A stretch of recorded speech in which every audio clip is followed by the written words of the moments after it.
हाँ जी, तो दोस्तों आज के व्लॉग में हम बात करेंगे कि किस तरीके से आप इजीली 2024 में कनाडा का पीआर ले सकते हो अभी भी। इसके अलावा कुछ गुड न्यूज़ आई है पीआर से लेके, कुछ बैड न्यूज़ आई है, कुछ ऐसे प्रोग्राम्स हैं जो ओपन हो चुके हैं जिसकी वजह से आपको जल्दी पीआर मिल सकता है अगर आप इस समय इनलैंड कनाडा में हो। और कुछ बैड न्यूज़ में ऐसा है जो पीएनपी प्रोग्राम्स है, बहुत सारे पीएनपी प्रोग्राम्स गवर्नमेंट बंद कर रही है, लेकिन गवर्नमेंट ने क्लियरली बता दिया है कि किनको वर्क परमिट का एक्सटेंशन मिलेगा, किनको फ्यूचर में कनाडा में पीआर मिलेगा, किनको इजीली कनाडा के अंदर एंट्री मिलेगी। तो ये सारी की सारी बातें आज के व्लॉग में जरा करते हैं। तो दोस्तों सबसे पहले बैड न्यूज़ से शुरुआत करते हैं। तो इस साल कनाडा की गवर्नमेंट ने बहुत सारे चेंजेस करे हैं जिसकी वजह से जो कनाडा में पीआर लेना है बहुत ज़्यादा डिफिकल्ट हो गया है अगर आप वही ओल्ड स्ट्रेटजी को, वही ओल्ड फॉर्मूले को यूज़ करके आगे बढ़ोगे। तो जनरली ऐसा होता था कि अगर आप ओंटारियो में रहते हो, वैंकूवर में रहते हो, मॉन्ट्रियल में रहते हो, किसी बड़ी प्रोविंस में रहते हो और अगर आपको पीआर नहीं मिल रहा तो जनरली लोग क्या करते थे, पीएनपी प्रोविंस में मूव हो जाते थे। लेकिन अभी सीन ऐसा है कि पीएनपी प्रोविंस में अगर मैं मैनिटोबा की बात करूँ, एल्बर्टा की बात करूँ, इवन नोवा स्कॉशिया की बात करूं तो सब जगह पीएनपी के जो प्रोग्राम है उसको वो लोग बंद नहीं कर रहे लेकिन पॉज कर रहे हैं। पॉज कर रहे हो एक तरीके से बंद कर रहे ही होता है, क्योंकि हमारा जो वर्क परमिट है उसकी तो एक एंड डेट होती है। अब इनका जो पॉज है उसकी कोई एंड डेट नहीं होती है, कभी 6 महीना चलता है, कभी 1 साल चलता है, कभी 2 साल चलता है। और ऐसा नहीं है कि सिर्फ अनस्किल्ड वालों का किया है, स्किल्ड वाले प्रोग्राम भी बंद कर रहे हैं। जिस तरीके से आपने नोवा स्कॉशिया में सुना होगा कि फूड एंड एकोमोडेशन सेक्टर जो है उसका जो पीएनपी है उसको इस समय पॉज कर दिया है। तो जो भी लोग इस समय फूड और एकोमोडेशन सेक्टर में काम कर रहे हैं नोवा स्कॉशिया के अंदर, उन लोगों को इस समय पीएनपी नहीं मिलेगा क्योंकि वो जो प्रोग्राम है उसको पॉज कर दिया है। तो अगर अब हम बात करें कि ठीक है चलो food and accommodation sector unskilled labour में आता है, जरा स्किल लेबर की बात करते हैं तो न्यू ब्रिंसविक में स्किल प्रोग्राम जो था उसको भी इस समय पॉज कर दिया है। यानी कि गवर्नमेंट ने पूरा का पूरा जो इमिग्रेशन सिस्टम है ना उसको भी हिला दिया है, चेंज कर दिया है और उसको पूरा का पूरा फोकस डाल के वो लोग कैटेगरी बेस्ड ड्रॉ की तरफ आगे बढ़ रहे हैं। जिस तरीके से नोवा स्कॉशिया में सबको पता है कि फूड एंड एकोमोडेशन सेक्टर इस समय पॉज है, तो वहाँ की गवर्नमेंट ने आप बाजू में देख सकते हो इस तरफ, तो ये सब अपडेट्स दी थी कि इस समय वो लोग हेल्थ और कंस्ट्रक्शन वर्कर्स को प्रायोरिटी देंगे पीआर के लिए। इसके अलावा अगर हम पीएनपी की बात ना करें, अगर हम एक्सप्रेस एंट्री की बात करें तो एक्सप्रेस एंट्री में भी अगर आपको पीआर इस टाइम पे इजीली लेना है तो कैटेगरी बेस्ड ड्रॉ आपके लिए अभी भी खुला है। उसमें आप जाके अपने पीआर लेने की जो पॉसिबिलिटी है उसको काफ़ी ज़्यादा बढ़ा सकते हो। अब कैटेगरी बेस्ड ड्रॉप बेसिकली क्या होता है दोस्तों, इन लोगों ने बोल रखा है कि ये स्पेसिफिक कैटेगरी है, ये जॉब्स है, ये नॉक कोड्स है, इसमें अगर आप जॉब करते हो और सिर्फ 6 मंथ्स का एक्सपीरियंस अगर आपके पास है देन आप एलिजिबल हो सकते हो उस पर्टिकुलर स्ट्रीम में पीआर अप्लाई करने के लिए। लेकिन इसमें पूरा सीन कैसे होता है वो भी मैं आपको समझाता हूँ और उससे पहले ये भी बताता हूँ कि कौन सी स्ट्रीम्स है, कौन सी ऐसी कैटेगरी है जिसमें आपको इजीली पीआर मिल सकता है। तो गवर्नमेंट ने 6 कैटेगरी एक्सप्रेस एंट्री में बताई है जो कैटेगरी बेस्ड ड्रॉ के अंदर आती है, जिसमें से पहली आती है ट्रेड। ट्रेड के अंदर कौन सी जॉब्स है ये आप बाजू में देख सकते हो। ये सारी की सारी जो जॉब्स है ये ट्रेड सेक्टर में आती है और इसका जो सीआरएस स्कोर है, जो लेटेस्ट ड्रॉ आया था दिसंबर के मंथ में, उसका जो सीआरएस स्कोर था ये आपको बाजू में दिख सकता है। इसके बाद जो सेकंड कैटेगरी आती है वो आती है हेल्थ। ये सारी की सारी जो जॉब्स है वो हेल्थ कैटेगरी में आती है और ये जो सीआरएस स्कोर आपको बाजू में दिख रहा है ये हेल्थ का रिसेंट फेब में जो ड्रॉ आया था उसका सीआरएस स्कोर है। इसके बाद जो आती है स्टेम, स्टेम यानी साइंस, टेक्नोलॉजी, इंजीनियरिंग, मैथमेटिक्स, तो ये बाजू में आपको दिख रहे होगी जॉब्स। ये सारी की सारी जो जॉब के टाइटल है सारे के सारे स्टेम में एलिजिबल है। जो स्टेम का रिसेंट ड्रॉ आया था उसका सीआरएस स्कोर ये था। इसके अलावा कैटेगरी आती है फ्रेंच की, सबसे ईजीएस्ट और सबसे बेस्ट कैटेगरी यही है। इसमें सबसे कम सीआरएस स्कोर में आपको सबसे ईजिली पीआर मिल सकता है, लेकिन इसमें सबसे बड़ी दिक्कत वाली बात भी है कि आपको एक नई लैंग्वेज सीखनी पड़ेगी जो सबसे हार्ड भी है। तो ये सीआरएस स्कोर इसके बाजू में आपको दिख सकता है फ्रेंच का। इसके अलावा आता है ट्रांसपोर्ट, ट्रांसपोर्ट का भी सीआरएस स्कोर बहुत कम है, आप बाजू में देख सकते हो। और ये सारी की सारी जो जॉब्स है, ये सारी की सारी जॉब ट्रांसपोर्ट की कैटेगरी बेस्ड ड्रॉ के अंदर आती है। इसके बाद जो कैटेगरी आती है वो आती है एग्रीकल्चर, आप बाजू में देख सकते हो इसका। इसके अंदर ये बहुत, इसके अंदर कम जॉब्स है, कम जॉब के टाइटल एलिजिबल है और इसका जो सीआरएस स्कोर है वो ये है। तो ये है एक सबसे बेस्ट तरीका कनाडा के अंदर अगर आपको पीआर लेना है। अब इसमें आप किस तरीके से ले सकते हो, तो सीधी सी बात है, पहले तो आप ये सब सेक्टर्स में जाओ, कहाँ आपको जॉब मिल सकती है, कैसे आप इंटरव्यू को क्रैक कर सकते हो, कौन सी स्किल्स सेट आप दिखा सकते हो या आपके पास जो ऑलरेडी है उस स्किल सेट की वजह से आप इनमें से कौन सी जॉब ले सकते हो, उसके हिसाब से आप कोई भी जॉब ले लो, ठीक है। अब उसके बाद दूसरी रिक्वायरमेंट ये आती है कि आपको 6 महीने का इसके अंदर एक्सपीरियंस होना चाहिए, तब आपकी फाइल कैटेगरी में डलेगी।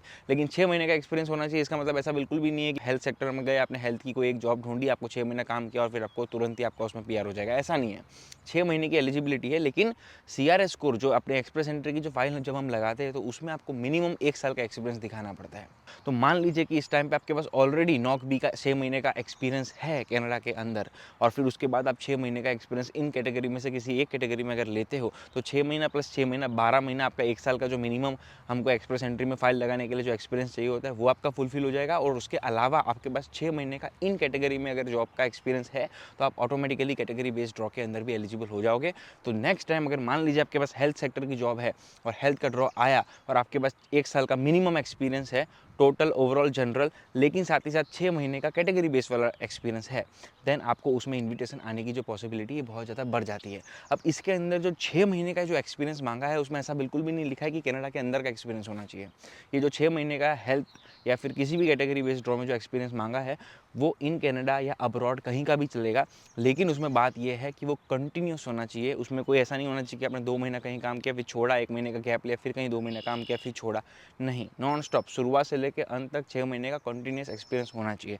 ये एक बहुत बड़ी रिक्वायरमेंट है। तो अगर इस टाइम पे अगर आपको कनाडा का पीआर लेना है तो आपको बहुत ही स्ट्रेटेजिकली चलना पड़ेगा। पहले की केस में ऐसा होता था कि हम लोग नॉक भी जॉब, हमारी फील्ड वाली जॉब ढूंढते थे और उसके बाद फिर हमारे एक्सप्रेस एंट्री में वो फाइल जनरल कैटेगरी में जाती थी। लेकिन आज के तारीख में जो जनरल कैटेगरी का स्कोर है वो है, बाजू में आप देख सकते हो, 529 का।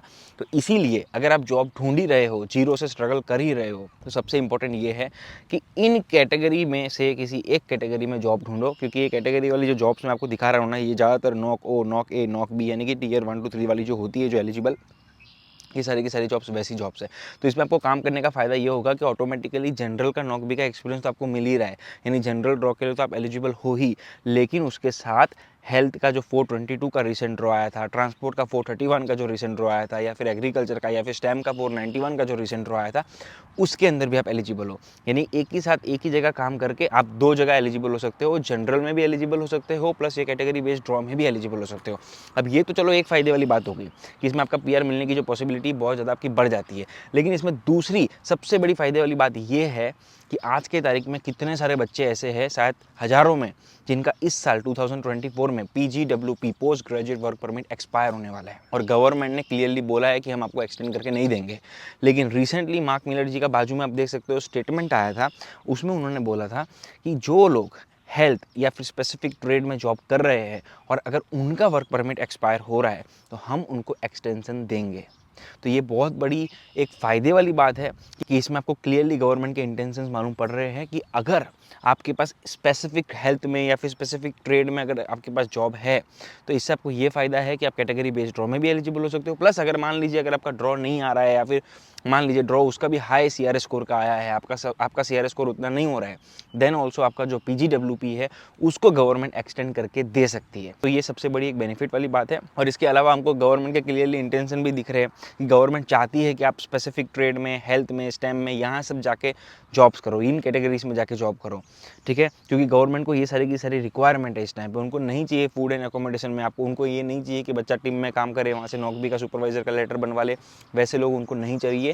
गवर्नमेंट इस समय क्लियरली ये सारा का सारा एक्सप्रेस एंट्री में तो चेंजेस कर दिया है। लेकिन इसके अलावा पीएनपी के ड्रॉ जो इस समय बंद हो रहे हैं उसका भी रीज़न ये है कि जिस तरीके से नोवा स्कॉशिया में फूड एंड अकोमोडेशन बंद हुआ, फिर ये स्टेटमेंट आई कि अगर आप एग्रीकल्चर में हो या फिर हेल्थ सेक्टर में हो तो आपको प्रायोरिटी दी जाएगी, आपको वहाँ पे पीएनपी मिलने की जो पॉसिबिलिटी है उसको बढ़ा दिया जाएगा। पीएनपी भी जब जो बंद हो रहे हैं ना वो सब बंद करके अभी यही सारा काम कर रहे हैं। तो मेरे हिसाब से अगर आप मान लीजिए अगर आप नोवा स्कॉशिया में जा रहे हो या फिर न्यू ब्रिंसविक में जा रहे हो, कहीं भी जा रहे हो, तो वहाँ भी ट्राई ये करो कि इस कैटेगरी बेस्ड ड्रॉ वाली जो जॉब है वही वहाँ पे ढूंढो। तो उसमें आपको फ़ायदा ये होगा कि एट द सेम टाइम आप पीएनपी के लिए भी एलिजिबल हो जाओगे, पीएनपी नहीं आ रहा तो कैटेगरी बेस्ड ड्रॉ के लिए एलिजिबल हो जाओगे, प्लस जनरल में तो आप एलिजिबल हो ही, क्योंकि मिनिमम नॉक भी तो वो जॉब होगी।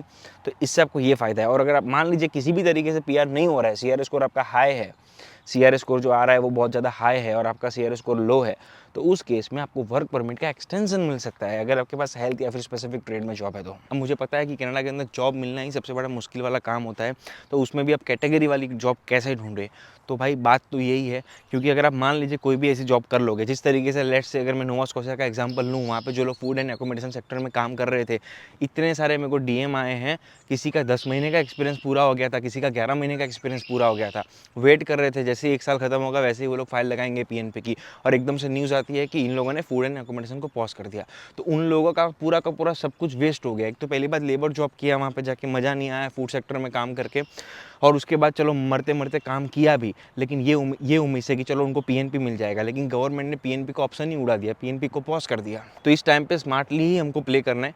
मैं खुद जॉब कर रहा था, मैंने मेरी जॉब छोड़ दी, मेरी फील्ड जॉब थी फाइनेंस सेक्टर में, मैं फाइनेंशियल सर्विस रिप्रेजेंटेटिव की जॉब कर रहा था, नौकरी की जॉब थी, अच्छा पे रेट था, मज़ा भी आती थी, घर से 5 मिनट की ड्राइव थी, लेकिन मैंने छोड़ दी है। अभी के टाइम पे मैं भी ट्राई कर रहा हूँ कि मुझे भी कैटेगरी बेस्ड ड्रॉ में, जो आपको मैंने दिखाया था, हेल्थ, ट्रेड, स्टेम, ट्रांसपोर्ट, इनमें से किसी एक में जाके मुझे जॉब मिल जाए। कैसी भी जॉब हो, कोई मुझे फ़र्क नहीं पड़ता, बस टेबल कुर्सी मिल जाना चाहिए, क्योंकि मेरे पास ऑलरेडी 1 साल का एक्सपीरियंस है। अब मुझे सिर्फ 6 महीने का एक्सपीरियंस चाहिए, और 6 महीने का एक्सपीरियंस जब मुझे मिल जाएगा इन कैटेगरी में से किसी एक कैटेगरी में, तो ऑटोमेटिकली जो मेरी फाइल है, जो इस समय जनरल में लगी हुई है 529 जिसका CRS स्कोर चल रहा है इस टाइम पे मार्केट में, वहाँ से वो हट के मान लीजिए अगर मैं हेल्थ में जॉब ढूंढता हूँ तो मेरे को 422, 423 ये CRS स्कोर तक भी आके मुझको PR मिलने की जो पॉसिबिलिटी है वो हो जाएगी। चलो दोस्तों, ये कैटेगरी बेस्ड ड्रॉ का तो मैंने आपको बता दिया कि गवर्नमेंट का क्लियरली इंटेंशन यही है कि अगर आप इन कैटेगरी में जॉब कर रहे हो तो आपको वर्क परमिट का एक्सटेंशन भी मिल सकता है, आपको PR कम CRS स्कोर में भी मिल सकता है, एक्सप्रेस एंट्री की अगर हम बात करें तो। इसके अलावा PNP का भी मैंने आपको समझा दिया है कि PNP सब बंद हो रहे हैं, फूड एंड एकोमोडेशन बंद हो गया, फिर न्यू ब्रिंसविक में स्किल वाला भी बंद हो गया, अभी नोवा स्कॉशिया में कब स्किल वाला बंद हो जाए हमको कुछ पता नहीं है। मैनिटोबा में जो PNP है उसका भी, जो उनका भी स्कोर होता है, जिस तरीके से एक्सप्रेस में CRS स्कोर होता है, तो मैनिटोबा के PNP का MPNP का भी एक स्कोर होता है, वो स्कोर को भी बढ़ा दिया है। मेरे दोस्त 2 साल से गए हुए मैनिटोबा, अभी तक उनको PR नहीं मिला है, लाइक PNP नहीं मिला है। तो चलो ये चीज़ तो है ही, तो बस ट्राई ये करो कि इनमें से किसी एक सेक्टर में आपको जॉब मिल जाए, चाहे वो आपको फिर टोरंटो में मिले कि चाहे फिर आपको वो किसी PNP प्रोविंस में मिले। अगर आप बैचलर्स के बाद आए हो और अगर आपको जॉब मिल रही है, मान लीजिए ट्रेड में, हेल्थ में, ट्रांसपोर्ट में, एग्रीकल्चर में, देन अगर आप 12वीं के बाद भी आए हो तो हो सकता है आपका जो CRS स्कोर है 400 के आजू बाजू हो, लेकिन स्टेम में नहीं हो सकता, क्योंकि स्टेम में 491 है, तो स्टेम में ज़्यादा है। तो इसलिए दिमाग लगाओ, पहले देखो CRS स्कोर में जाके कैलकुलेट करो कि आपका कितना CRS स्कोर हो रहा है, और उसके हिसाब से फिर आपको कौन सी जॉब ढूंढनी चाहिए, उसके हिसाब से पूरा का पूरा वर्क करो। नीचे मैंने वेबसाइट दे रखी है जहाँ पे आप अपना CRS स्कोर इजीली चेक कर सकते हो। अब इसके अलावा सबसे अच्छी और सबसे बेस्ट बात क्या है वो आपको मैं बताता हूँ। पॉजिटिव बात जो ये है, मार्क मिलर जी को भी पता है कि इस टाइम पे बहुत सारे बच्चों का वर्क परमिट एक्सपायर हो रहा है, बहुत सारे बच्चों को PR नहीं मिल रहा है, जिसकी वजह से उनको इंडिया जाना पड़ सकता है। अब यहाँ पे उन लोगों ने 2 साल पढ़ाई करी, 3 साल वर्क किया, टैक्स भरा, पैसे दिए, फीस भरी, मेहनत करी, कनाडा की इकोनॉमी में कंट्रीब्यूशन किया, प्लस उनको PR भी चाहिए इस टाइम पे। तो उन लोगों के लिए गवर्नमेंट अभी भी सोच रही है। इस वजह से 2 दिन पहले आप बाजू में देख सकते हो CEC का ड्रॉ आया। ये पिछले 1-1.5 साल से बंद था। CEC का जो ड्रॉ है ना दोस्तों, अगर ये रेगुलरली आता जाएगा ना, आप देख सकते हो CEC का। देखो आप सबसे पहले आप बाजू में देखो कि CEC की ड्रॉ का कितना CRS स्कोर था। 460, 450, 380, 420 इतने रेंज का CRS स्कोर था CEC के ड्रॉ में। तो अगर CEC के ड्रॉ नॉन स्टॉप कंटिन्यूसली आते जाएंगे तो ऑटोमेटिकली जो CRS स्कोर है कम हो जाएगा। अब CEC के ड्रॉ का फायदा यही है कि उसमें जो बंदा इस टाइम पे कनाडा के अंदर है, जिसके पास कनाडा का मिनिमम 1 साल का एक्सपीरियंस है, जो Tier 0, 1, 2 या 3 जॉब करता है, वो इसमें अप्लाई कर सकता है। यानी कि हमारा कंपटीशन खत्म हो गया। मान लीजिए इस टाइम पे कोई बंदा है इंडिया में है जो 28 साल का है, 30 साल का है, उसके पास अच्छी खासी जॉब है, अच्छा खासा इंडिया का एक्सपीरियंस है, तो वो जनरल में अप्लाई करेगा। MBA की उसकी डिग्री है तो वो जनरल में अप्लाई करेगा। इसलिए जनरल का ड्रॉ 529 हो चुका है। अब मैं यहाँ से कनाडा में फीस भर के कनाडा के अंदर हूँ, वो इंडिया में है, लेकिन दोनों जनरल में अप्लाई कर रहे हैं, तो उसको पहले PR मिलेगा, क्योंकि मेरी एज कम है, मेरा एक्सपीरियंस कम है, मेरे पास मास्टर्स डिग्री नहीं है। लेकिन अब वो CEC में वो बंदा अप्लाई नहीं कर सकता। CEC में कौन अप्लाई कर सकता है? जो इस टाइम पे कनाडा के अंदर है, यानी कि हम। वो एक बहुत बड़ी फ़ायदे वाली बात है। तो हो सकता है फ्यूचर में CEC की ड्रॉ अगर पहला आया है तो और भी आ सकते हैं, क्योंकि इससे पहले आए थे। तो बस भगवान से प्रार्थना ये करो कि CEC की ड्रॉ भी आते जाए, और अगर CEC की ड्रॉ आते जाएंगे तो ऑटोमेटिकली CRS स्कोर भी नीचे जाता जाएगा।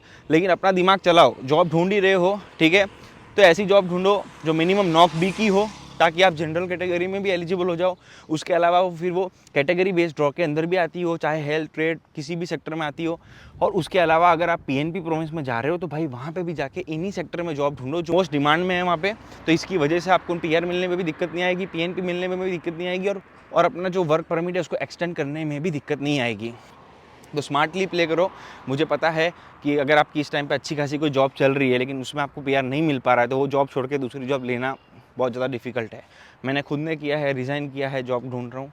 अब हार्ड है, लेकिन मैं आपको यही सजेस्ट करूँगा कि करो, मेहनत करो, ठीक है। और कोई ऑप्शन नहीं है आपके पास, ना मेरे पास। अब देखते हैं PR कौन सी स्ट्रीम में कितने के CRS स्कोर में कब होंगे, वो तो वक्त ही बताता है। तो बस दोस्तों, आज के ब्लॉग में बस इतना ही था। नीचे मैंने लिंक्स दे रखी है एक्सप्रेस एंट्री में कौन सी कैटेगरी बेस्ड ड्रॉ की, जो मैं आपको बता रहा था, बाजू में स्क्रीनशॉट, वहाँ जाके आप खुद भी देख सकते हो। नीचे CRS स्कोर अपना खुद का भी कैलकुलेट कर सकते हो। उसके बाद ये भी देख सकते हो कि इस टाइम पे कौन से CRS स्कोर, कौन से ड्रॉ आ रहे हैं, वो सारी की सारी लिंक नीचे दे रखी है। और अगर आपको वीडियो अच्छी लगे तो सब्सक्राइब करना बिल्कुल भी मत भूलना। इसके अलावा दोस्तों अभी गवर्नमेंट ने रिसेंटली आज ही के दिन, मतलब आज जब मैं वीडियो बना रहा हूँ, एक caregiver programme, pilot programme launch किया है जो परमानेंट प्रोग्राम हो जाएगा। इसमें आपको कनाडा में लैंड होने के तुरंत बाद पीआर मिल जाएगा, चाहे आप इंडिया से आओ या फिर अगर आप कनाडा में हो तो भी तुरंत मिल जाएगा। केयर गिवर में जॉब्स आती है जैसे कि पर्सनल सपोर्ट वर्कर है जो हेल्थ सेक्टर में ही आता है, PSW। तो मान लीजिए अगर आपके पास PSW की जॉब का ऑफर है प्लस आपके पास रेलेवेंट एक्सपीरियंस भी है, देन आप इजीली इस केयर गिवर वाले प्रोग्राम में अप्लाई करके अपना PR ले सकते हो। ये परमानेंट प्रोग्राम है और ये भी एक क्लियर इंडिकेशन है कि गवर्नमेंट हेल्थ सेक्टर को टारगेट कर रही है, यानी कि ऑलरेडी एक कैटेगरी बेस्ड रो तो बना ही रखा है, लेकिन उसके अलावा फिर से एक केयर गिवर पायलट प्रोग्राम बना दिया है। यानी कि भाई गवर्नमेंट के इंटेंशन क्लियर है कि जो टारगेट कैटेगरी जो भी उन लोगों ने डिमांडिंग स्ट्रीम्स डाल रखी है, अगर आप उसमें जॉब करोगे तो आपको ईजिली PR मिल जाएगा, नहीं तो वर्क परमिट का एक्सटेंशन भी मिल सकता है। लेकिन उसके अलावा जनरल कैटेगरी में करोगे तो बहुत ज़्यादा तकलीफ है। लेकिन टेंशन वाली बात नहीं है, CEC का ड्रॉ भी आ रहा है। हाँ, CRS स्कोर अभी इस समय CEC का ड्रॉ का ज़्यादा है, आई एग्री दैट, बट अगर आता जाएगा तो ऑटोमेटिकली स्कोर भी उसमें नीचे जाता जाएगा।